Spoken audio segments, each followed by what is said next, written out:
Et le thème de notre message que nous allons apporter aujourd'hui et jusqu'à dimanche, c'est la puissance de la résurrection.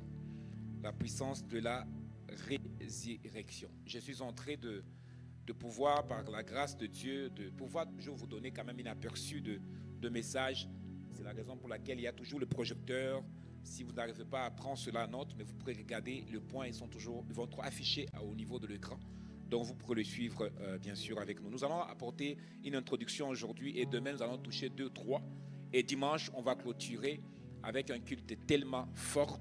Je vous demanderai, je sais qu'il y a des magasins qui sont fermés. Si vous pourrez vous-même vous fabriquez-vous quelque chose à laquelle vous allez louer les seigneurs avec. Amen. Parce que la Pâque, c'est l'une de fêtes là. Il existe au moins 7 fêtes chrétiennes. Il existe au moins 7 fêtes bibliques que le chrétien doit fêter. Et parmi les 7 fêtes, la fête qui parle de la délivrance et qui parle de sacrifice, c'est la fête de Pâques. La fête de Pâques, elle est une fête très importante pour le chrétien. En tant qu'enfant de Dieu, tu dois avoir quand même dans l'esprit que quand on célèbre le Pâques, ce n'est pas le cadeau, ce n'est pas le chocolat. Le Pâques, ce n'est pas on a transformé la Pâques à des œufs. Des œufs, je passe des œufs de poulet, je ne sais pas. Mais la Pâques n'est pas tout ce que vous pensiez. La Pâques, c'est vraiment un fait important. En tant que chrétiens, nous sommes alliés toujours avec la tradition juive. Je l'ai dit souvent, les gens, il y a certains de mes amis qui ne sont pas d'accord avec, mais bon, c'est la vérité, hein, veulent ou veulent pas. Nous ne sommes pas le seul qui a eu, mais nous avons eu le salut parce que les Juifs ont jeté Jésus. Et c'est nous qui l'avons accueilli, les Gentiles. C'est la raison pour laquelle nous avons cette grâce. La grâce de pouvoir l'avoir avec nous. Et souvent, il y a des choses, il faut que tu regardes les calendriers. Le calendrier du monde, il est composé de 2. On vous parle de calendrier prophétique et on vous parle de calendrier national ou nation, pour que vous puissiez comprendre. Mais le calendrier nation, il est par rapport à Israël. Ça veut dire que si nous parlons de les événements qui nous permettent de pouvoir lire le timing dans lequel nous sommes, il faut lire ce qui se passe en Jérusalem, en Israël, présentement.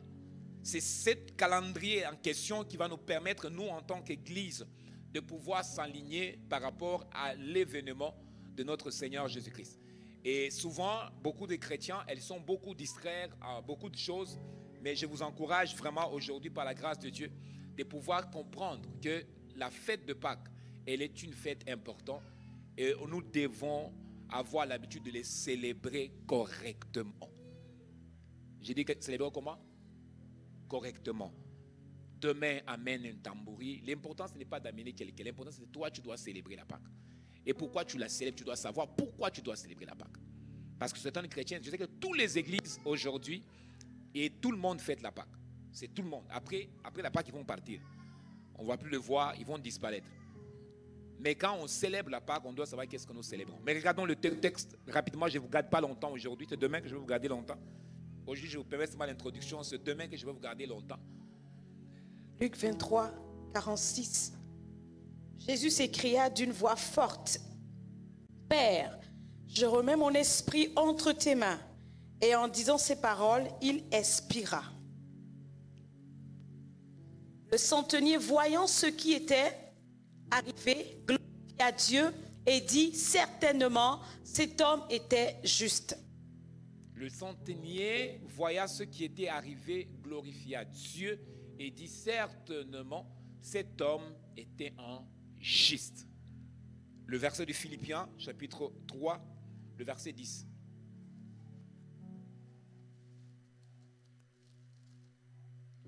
Philippiens 3, 10. Afin de connaître Christ et la puissance de sa résurrection et la communion de ses souffrances, en devenant conforme à lui dans sa mort, pour parvenir. Continue. Si je puis à la résurrection d'entre les morts. Quand vous lisez, ne vous concentrez pas sur ce qu'on projette. Concentrez-vous sur la Bible. Parce que souvent, quand ils projettent, ils sont toujours en retard. Donc, ça m'est arrivé dimanche passé. Moi, je me concentrais sur là-bas. Et puis, j'étais en retard. Oublions là-bas. Les techniques là, il faut prier. Il faut les imposer les mains. Ils sont toujours en mode retard. Il faut concentrer-vous sur votre Bible. Merci, pasteur. Tu peux continuer. Philippiens 3:10. Oui. Afin de connaître Christ et la puissance de sa résurrection et la communion de ses souffrances, en devenant conforme à lui dans sa mort pour parvenir, si je puis, à la résurrection d'entre les morts. Ce n'est pas que j'ai déjà remporté le prix ou que j'ai déjà atteint la perfection, mais je cours pour tâcher de saisir, puisque moi aussi j'ai été saisi par Jésus-Christ. Amen. Alléluia. Est-ce que tu peux toucher ton voisin avant de t'asseoir? Dis à ton voisin, Jésus est la vie. Je sais que tu as touché un mauvais voisin. Bon, le voisin que tu as touché t'a regardé même et dit, ah, pourquoi tu m'as dit ça? Je le sais déjà. Mais des fois, il faut nous rappeler parce qu'on oublie souvent. J'aimerais juste prendre quelques minutes de votre temps. Je sais que mon temps est déjà coulé. Je ne peux pas abuser. Je dois quand même respecter cela. Mais j'aimerais quand même, avant que nous partons à la maison, j'aimerais quand même faire assise ces choses. Et demain, quand on va venir, on va continuer sur ces éléments importants. Amen. La Bible déclare que c'était un vendredi. Selon le calendrier, c'était un vendredi à laquelle Jésus a été mis à mort. Il a été mis à mort et la Bible déclare ce jour même de sa mort. Normalement, quand quelqu'un est mis à mort, elle reste longtemps. Quand on le crucifie à la croix, la plupart du temps, les gens restaient longtemps. Il fallait que les soldats viennent pour casser leurs pieds, pour vraiment les terminer. Mais Jésus n'a pas resté longtemps à la croix. La Bible va dire, il est resté peu seulement de temps, et vers le 3 heures, Jésus a rendu l'âme, et il a dit la phrase qui va suivre du livre de Luc que nous venons de lire, qu'il a remis son esprit entre les mains du Père. Et en ce moment-là, il y a un événement qui s'est produit. Et cet événement qui s'est produit quand Jésus rendrait son âme, la Bible déclare qu'il y a eu un tremblement de terre. Et il y a eu une éclipse, qui veut dire qu'il y a eu vraiment sombre partout. Et les rideaux qui étaient dans le temple, qui séparaient le lieu saint et le lieu très saint, la Bible va déclarer que ce rideau s'est déchiré en deux parties. Il y a un fort tremblement de terre. Le temple qui était construit par les hommes, bien sûr, que les sacrificateurs protégeaient. Cette scène qui n'était pas seulement une scène que les gens ont vécu sur la physique, mais elle était une scène spirituelle qui était juste en train de dire que Jésus, en ce moment-là, il venait justement de pouvoir inaugurer, il venait juste d'inaugurer une nouvelle ère. Une nouvelle ère. Il a été inauguré en ce moment-là. En ce moment-là, la Bible va dire que la voile, le rideau qui nous séparait de la présence de Dieu a été déchiré. Qui veut dire maintenant que nous avons maintenant l'accès auprès du Père. Il n'y a plus besoin d'un sacrifice. Jésus-Christ à la croix, il se fait un sacrifice pour tout le monde. Il a fait un sacrifice une fois pour tout. Afin qu'à travers lui, que chaque personne qui donnera sa vie, elle n'aura plus à aller chercher le bœuf ou l'agneau pour pouvoir donner comme un sacrifice, pour pouvoir accéder à la présence de Dieu. Mais juste en l'acceptant Jésus-Christ comme Seigneur, il a l'accès libre auprès du Père. C'est la raison pour laquelle la Bible dit qu'on l'a donné un nom qui surpasse tout autre nom. À la mention de son nom, toute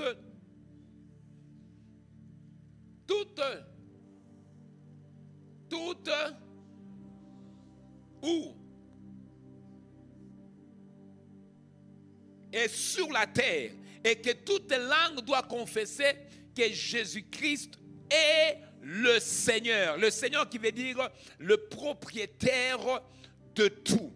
Et aujourd'hui, par la grâce de Dieu, je voulais par la grâce de Dieu parler un peu qu'est-ce que nous sommes en train de célébrer, parce qu'il est important de le savoir.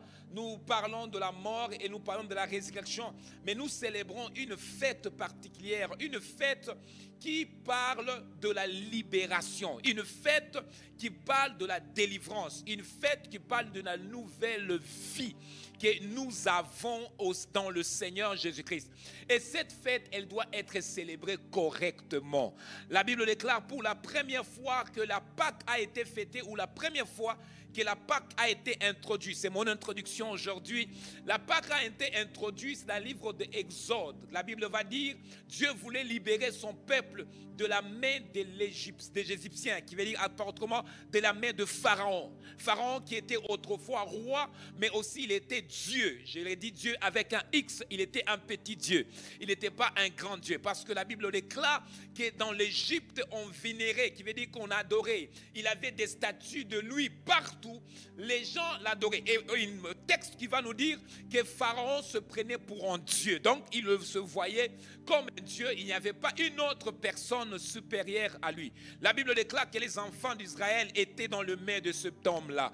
Et Dieu décide de les délivrer. Mais pour les délivrer, il y a beaucoup de scènes qui se sont passées. L'une de scènes qui nous intéresse et la raison laquelle nous allons parler de Pâques, c'est là où Dieu va dire à Moïse, tu vas dire aux enfants d'Israël, ils vont prendre une ânesse, de 7 ans, ils vont le tuer et ils vont prendre le sang et ils vont le mettre sous les linteaux de la porte. En ce moment-là, c'est le jour où les enfants d'Israël, pour la première fois, elles vont célébrer le Pâques. Ils vont leur dire que vous allez manger, pas assise, mais vous allez manger debout. Vous allez manger la viande debout. Et Dieu leur donna les instructions avec quoi vous allez manger cette viande. Et ils ont invité bien sûr les gens dans la maison. Et la Bible déclare, Dieu les a dit clairement que vous allez prendre l'agneau et vous allez tuer l'agneau et vous allez manger sa chair et vous allez prendre le sang.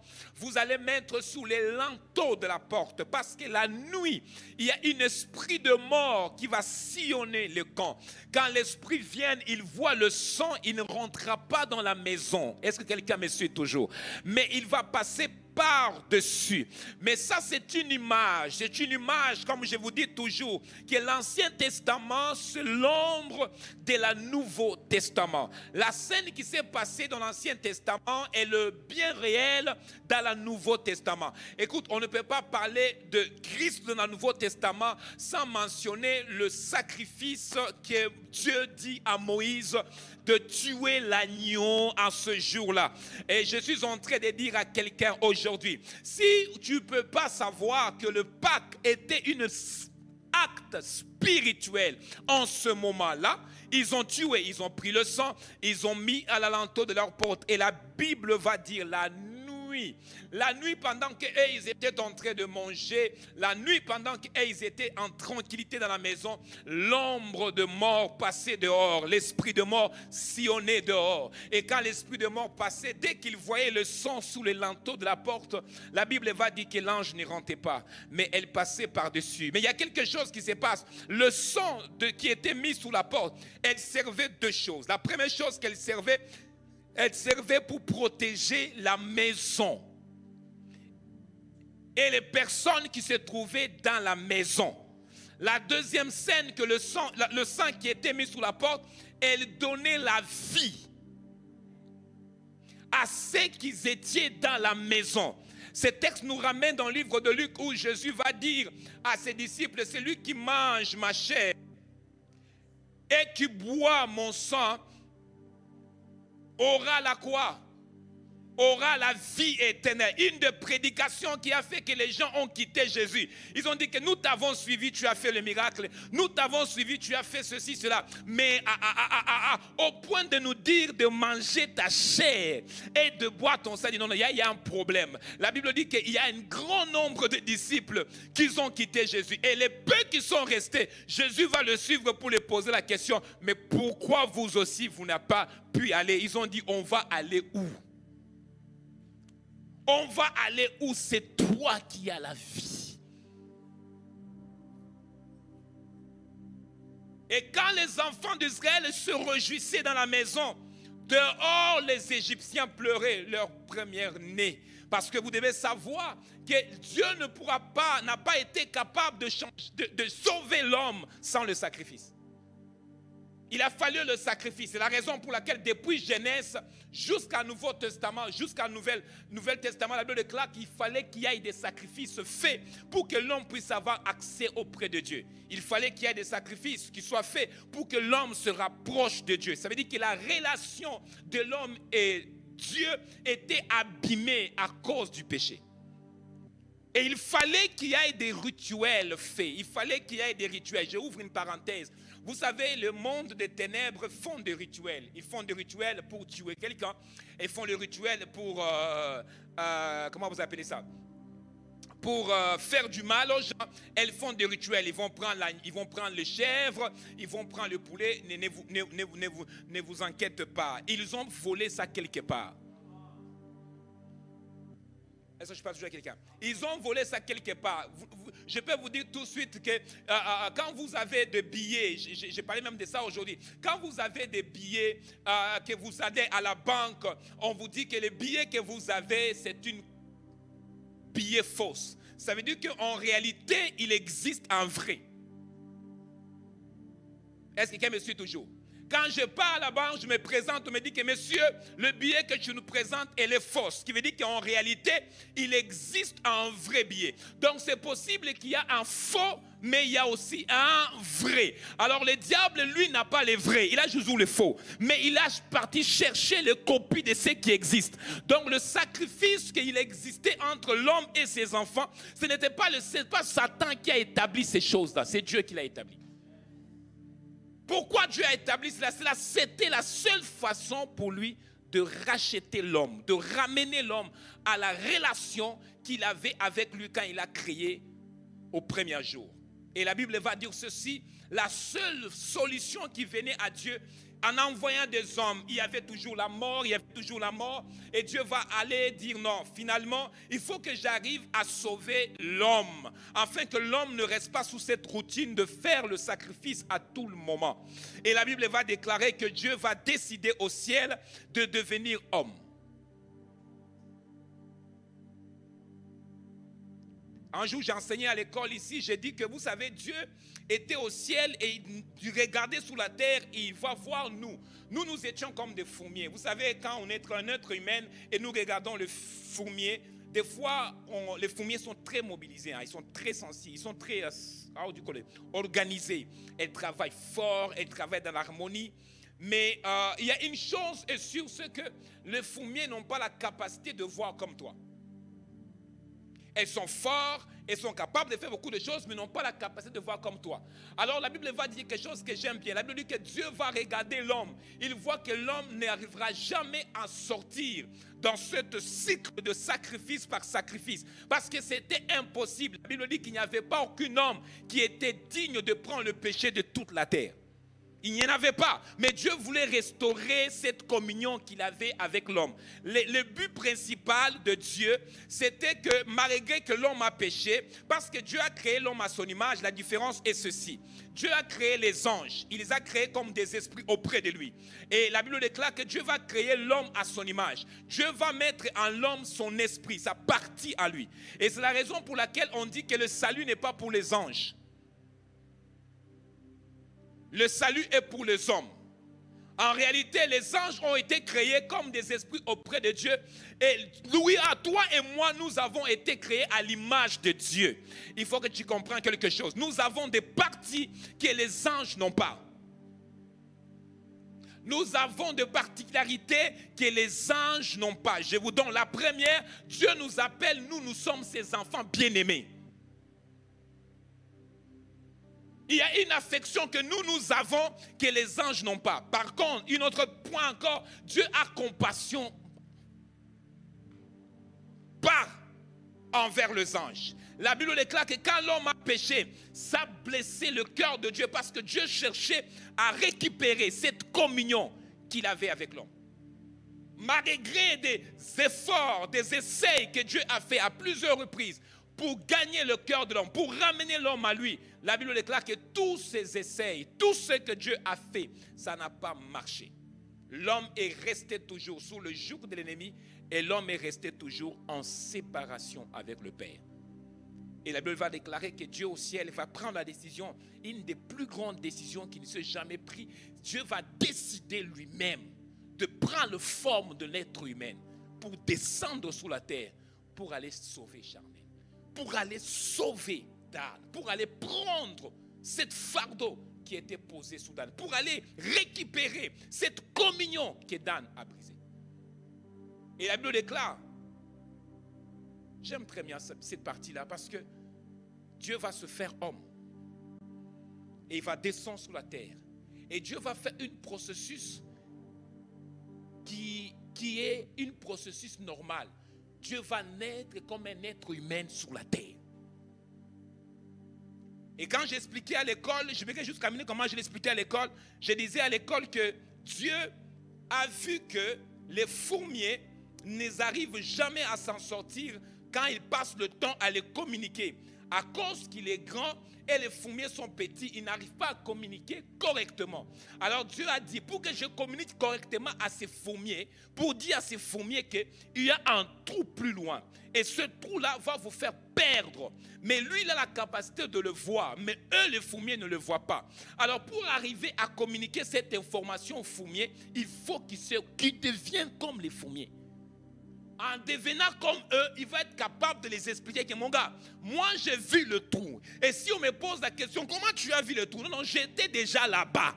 Donc j'ai vu le trou en question. Je sais que dans quelques jours là, vous allez tous couler dans ce trou-là. Alors je suis venu pour vous dire, il y a un moyen de vous épargner de ce trou-là. Il y a une façon comment contourner ce trou-là. Parce que s'il avait pris la décision de les aider en étant Dieu et les fourmiers, nous souhaitions comme des fourmiers, petits comme des fourmiers. S'il avait pris la décision de nous aider en tant que Dieu et nous fourmiers, il nous aura écrasés. En vouloir nous aider, il nous aura écrasés. Fais l'essai. Va aider les fourmiers dehors. En vouloir les aider avec une bonne volonté, tu vas les écraser. Pourquoi? Parce que you are big. Your hands are so big. La façon que tu communiques, ils vont avoir l'impression comme si tu le grondes. Ils ne vont pas comprendre ce que tu veux vraiment dire. Alors, pour que tu puisses bien les communiquer, sois comme eux. Et c'est la raison pour laquelle la Bible déclare que Dieu a pris la forme de notre humain.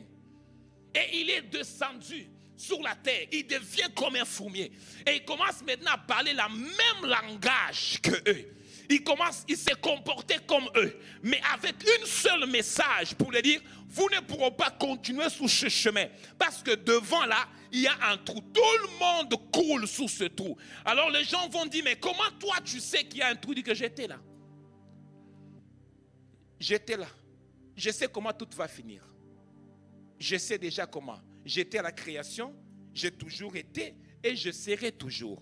Donc je le sais. J'aimerais vraiment dire à quelqu'un aujourd'hui, dans cette introduction, que quand nous célébrons la Pâque, nous ne célébrons pas la Pâque par rapport à un travail non accompli.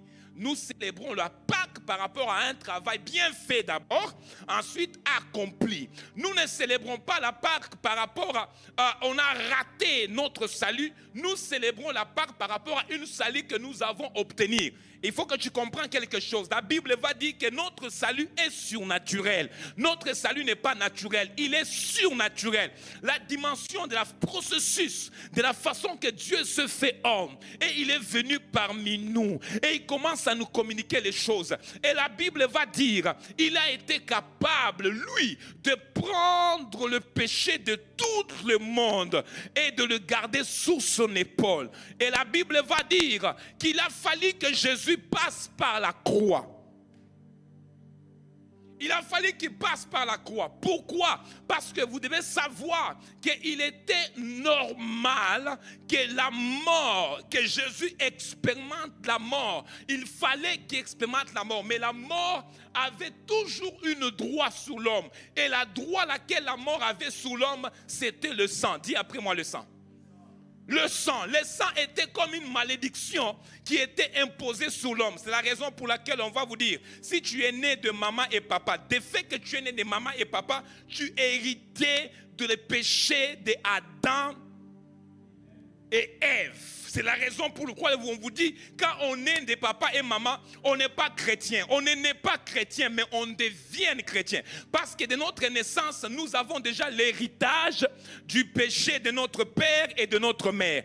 Bon, Jésus est né comme un être humain. Si nous parlons de choses honnêtement, il est né d'une femme. Si nous regardons les choses bien, il est né d'une femme. Ah, si vous avez étudié les médecines, on vous dira que pour qu'un enfant se développe de la bonne façon, l'enfant a besoin de prendre du sang du Père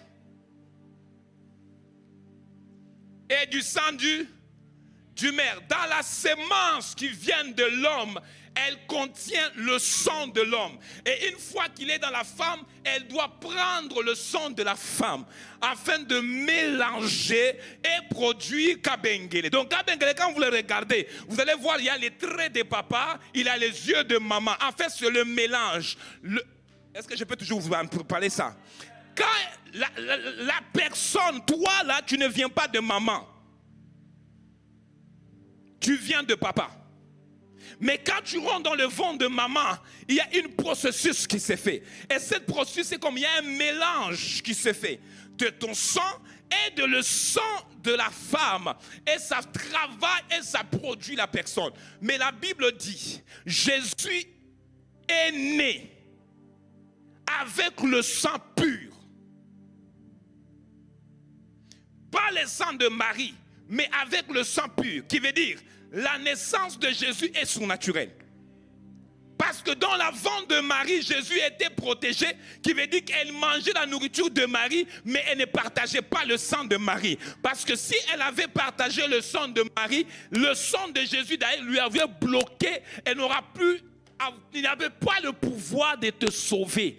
C'est la raison pour laquelle la Bible déclare que quand il était dans le ventre de Marie, il était protégé par le Holy Ghost. Ça veut dire que le sang de Jésus ne s'est pas mélangé avec le sang de Marie. C'est la raison pour laquelle dès la mort, il est mort, c'est vrai, mais la mort n'avait pas le droit de le contenir parce qu'il n'avait pas en lui le sang de Marie ni le sang.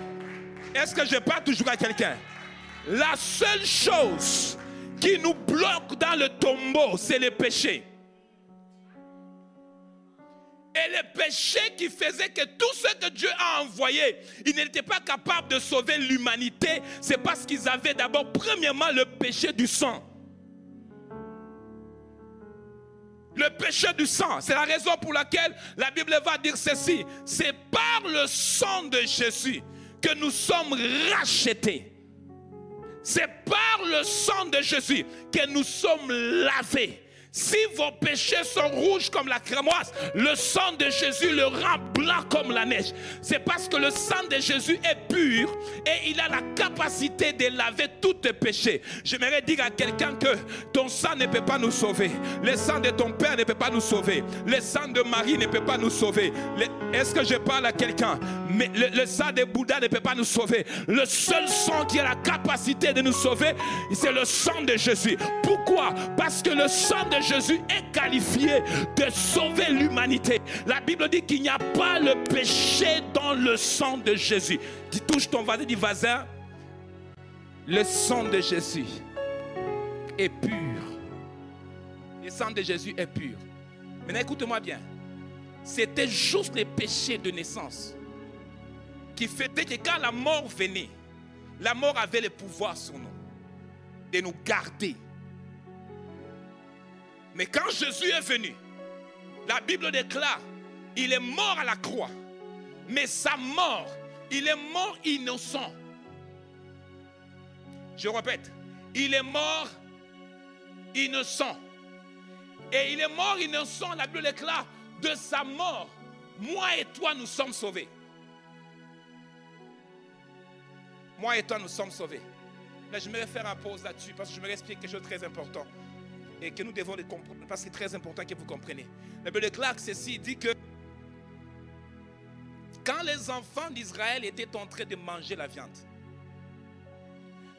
qu'ils étaient en train de manger, c'était l'image de Christ dans l'Ancien Testament. Pour que la viande qu'ils mangent et que cette viande le procure la protection, il fallait qu'il y ait une relation. C'est la raison pour laquelle on va vous dire, quand vous acceptez Jésus-Christ comme Seigneur et Sauveur, vous ne devez pas seulement l'accepter en parole, mais vous devez le confesser, ensuite vous devez le croire dans votre cœur. Qu'est-ce que vous devez croire? Vous devez croire que Dieu l'a ressuscité entre le mort.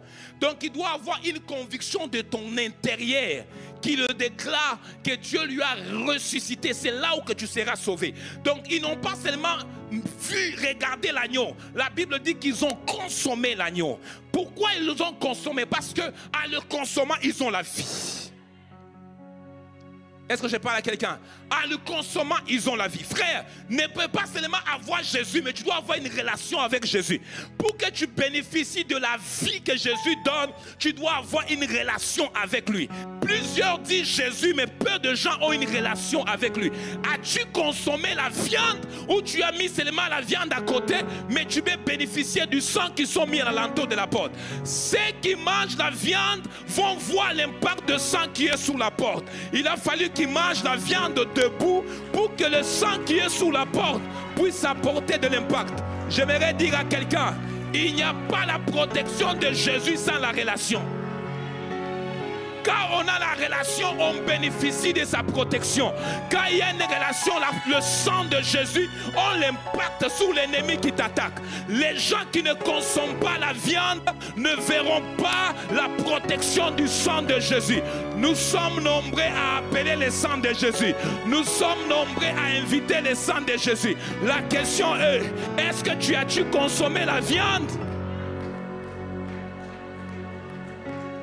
Quand nous étions arrivés les jours de la gratification, qu'on voulait arrêter Jésus, Jésus va dire à Pierre, va préparer une table. J'ai fini mon message, c'était juste une introduction. Va préparer une table. Et pendant qu'il prépare la table, il se trouve avec eux.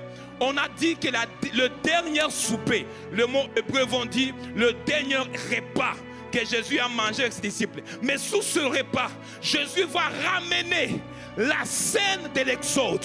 Il va dire, ceci n'est pas seulement un pain, ceci est mon corps. Il va prendre la coupe, il a dit, le coupe là, c'est le sang qui a été submergé à la porte de la maison des enfants d'Israël. Il va dire, ceci, ce n'est pas le vin que nous buvons là. Maintenant, à ce moment-là, ce n'est plus le vin. Ceci est mon sang. Mon sang de la nouvelle alliance. Il n'était pas encore mort, mais il est en train de le rappeler. Cette pain-là, vous l'avez mangé là-bas. Cette boisson ici, vous l'avez appliquée sous la porte de votre maison. Maintenant, aujourd'hui, vous n'allez pas seulement l'appliquer sous la porte. Vous allez manger et vous allez boire.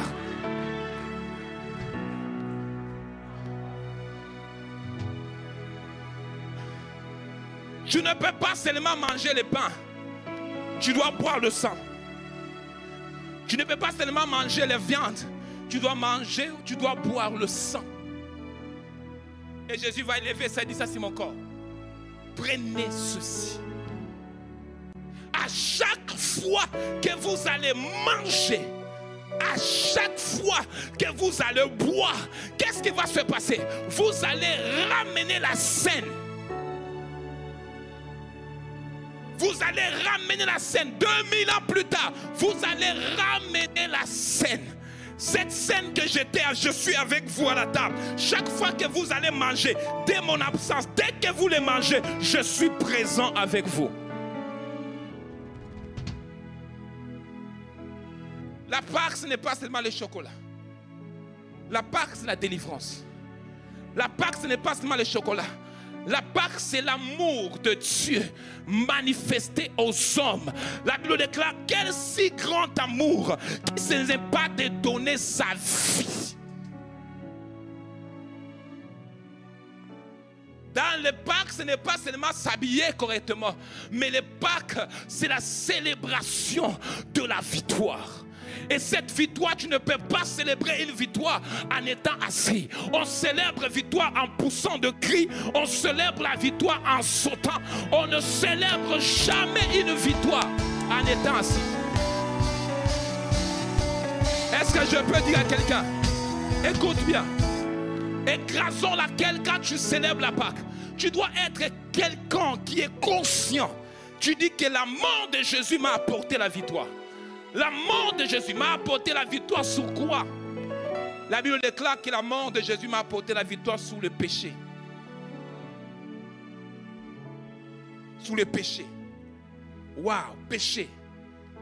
C'est le péché qui était le plus grand fardeau. C'est le péché qui était le plus lourd fardeau sur l'épaule de l'homme. Qui empêchait l'homme d'avoir une relation avec le Père. Le péché. Mais la Bible déclare la mort de Jésus t'a donné la victoire sur le péché. La mort de Jésus t'a donné la victoire sur le péché. Et la Bible dit, il n'y a pas aucune condamnation pour tous ceux qui sont en Christ. Parce que tous ceux qui sont en Christ, Romains, sont des nouvelles créatures. Toutes choses sont passées. Et voilà, toutes choses sont devenues nouvelles. Et quand tu célèbres la Pâque, tu dois célébrer la Pâque en disant, je suis un homme, une femme libre. La Bible déclare, si le Fils de Dieu te libère, tu es complètement libre. Alors quand tu célèbres la Pâque en disant, je suis libre. Je suis libre de combat. Je suis libre de la maladie. Je suis libre de la pauvreté. Je suis libre de toutes sortes d'emprises diaboliques qui étaient sur moi. Pourquoi? Parce que Christ est venu afin que je sois libéré des œuvres de ténèbres. Et c'est une fête importante, laquelle nous devons célébrer. Et quand nous les célébrons en exprimant notre reconnaissance en Dieu. On dit, Seigneur, merci de nous avoir donné Jésus. Jean 3, chapitre 16, il va dire, car Dieu a tant aimé le monde, j'ai fini, et qu'il a donné son Fils unique, afin que celui qui croit en lui ne périsse point, mais qui ait la vie éternelle. Afin que celui qui croit en lui ne périsse point, mais qui ait la vie éternelle. Frères et sœurs, comprends-moi très bien qu'elle ne vient pas seulement célébrer la Pâque avec un esprit de monde, mais vient célébrer la Pâque avec une conscience de disant qu'il y a un travail qui a été fait pour ma vie.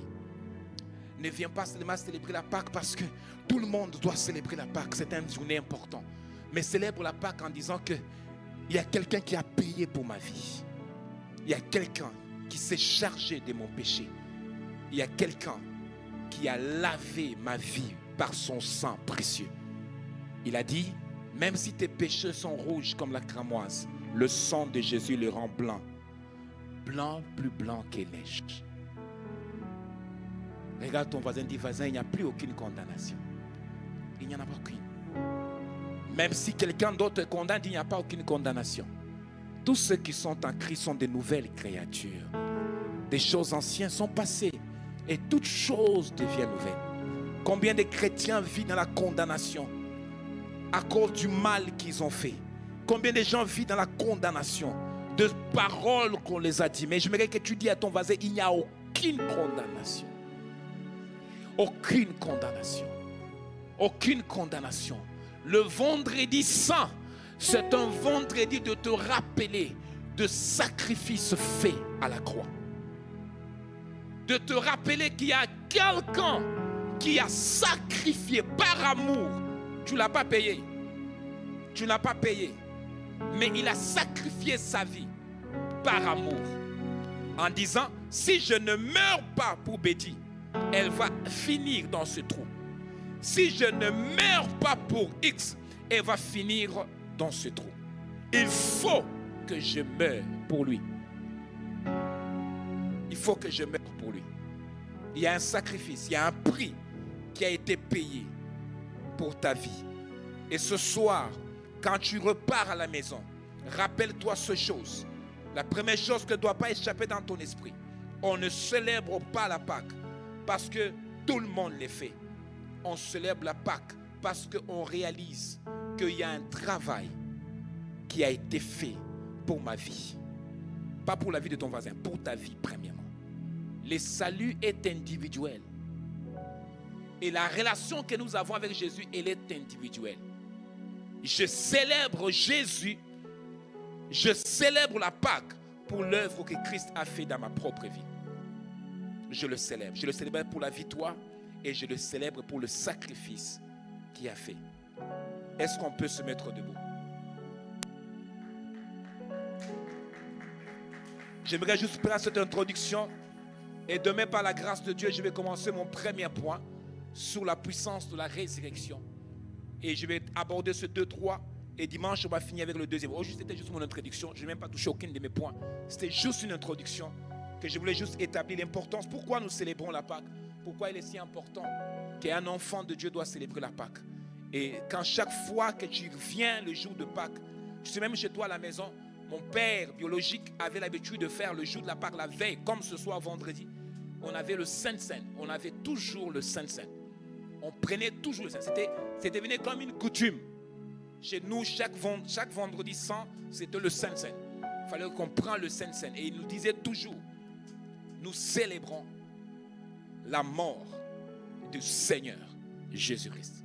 Je peux même entendre sa phrase encore jusqu'à aujourd'hui. Nous célébrons la mort du Seigneur Jésus-Christ. C'était une fête importante. J'ai même dit ça à mes enfants. Le jour de Pâques, je mange toujours l'agneau. Je crois que tous mes enfants me connaissent. Le jour de Pâques, je mange toujours l'agneau. Je pense que tout le monde m'a contaminé à ça. Chaque Pâques, je dois manger l'agneau. Au départ, tout le monde dit, eh ben pourquoi? Je dis, moi, c'est une tradition. Je suis resté trop avec les Juifs. Pour moi, c'est une tradition. Il faut que je fasse ça. Et je voudrais que tu pries. Et la prière que tu vas faire, c'est une prière de reconnaissance. Tu dois dire, Seigneur, merci. Merci pour la vie. Merci pour le sacrifice qui a été fait pour ma vie. Tu es un enfant de Dieu. Tu as été sauvé. Prends le temps de dire merci à Dieu. Prends le temps de dire merci. Pour les 2 minutes qui nous restent avant de partir à la maison, lève ta voix là où tu es. Dis merci à Dieu. Élève ta voix, dis merci à Dieu. Dis-lui simplement merci. Avant de partir, dis-lui seulement merci. Ce vendredi saint, c'est un acte de reconnaissance que nous devons poser. C'est un acte de reconnaissance pour tes enfants, pour ta maison.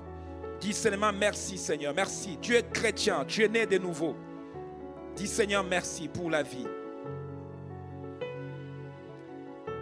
In Jesus' mighty name. Seigneur, bénis ton église, bénis ton peuple. Nous sommes venus et nous prions que ta grâce nous raccompagne jusqu'à la maison. Étends ta main sur nous. Au nom glorieux de Jésus, que nous avons ainsi prié. La sureba siamante. In Jesus' mighty name. In Jesus' mighty name. In Jesus' mighty name. Kalabra sukata. Yes. Merci Seigneur. Nous te disons merci. Au nom de Jésus. Amen. Est-ce que tu peux diriger ta main sur ton voisin ou ta voisine? Dis que le Seigneur te bénisse et qu'il te garde.